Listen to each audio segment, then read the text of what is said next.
নমস্কার, আমি ব্রন্টি। কেমন আছেন আপনারা সবাই? আজ ভাবছি একটু পটলের দোলমা বানাবো। এখন এটাকে দেখি অনেকে দোরমাও বলে, তো যাই হোক, এলাকা বেসিসে আলাদা আলাদা নাম থাকতেই পারে।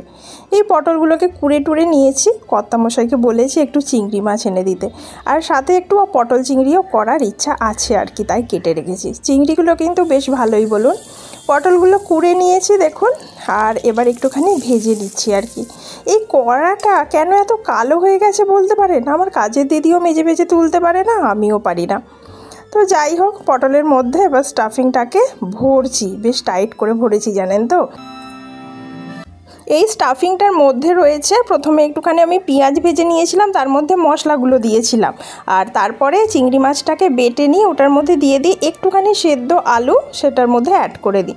ব্যাস ভালো করে কষিয়েছি, নুন ঝাল মিষ্টিটা নিজের মতো করে দিয়ে দিয়েছি, দিয়ে এইবার পুর ভরে একটা টুথপিক দিয়ে আটকে দিলাম। এটা হচ্ছে আপনার ওই পটল আলুর তরকারিটা আর কি। এই মশলা কষিয়ে নিলাম, পটলগুলোও সব রেডি, এবার মশলার মধ্যে দিয়ে দিলাম। কালারটা কেমন হয়েছে বলুন তো? আমার কিন্তু দেখতে বেশ ভালোই লাগছে, আর হ্যাঁ, খেতেও কিন্তু ভালো হয়েছিল। শেষে কটা চিংড়ি মাছ বেঁচে গেছিলো, তাই ভাবলাম এগুলো একটু চালের গুঁড়ো দিয়ে বড়া করে নিই। গরম ভাতে কিন্তু দারুণ লাগে এই কাঁচা চিংড়ির বড়া। আপনারা খেয়ে দেখবেন কিন্তু, আর তারপরে আমাকে বলবেন কেমন লাগলো। আজকে আসি, চলুন দুপুরের খাওয়া দাওয়া করে নিই। টাটা।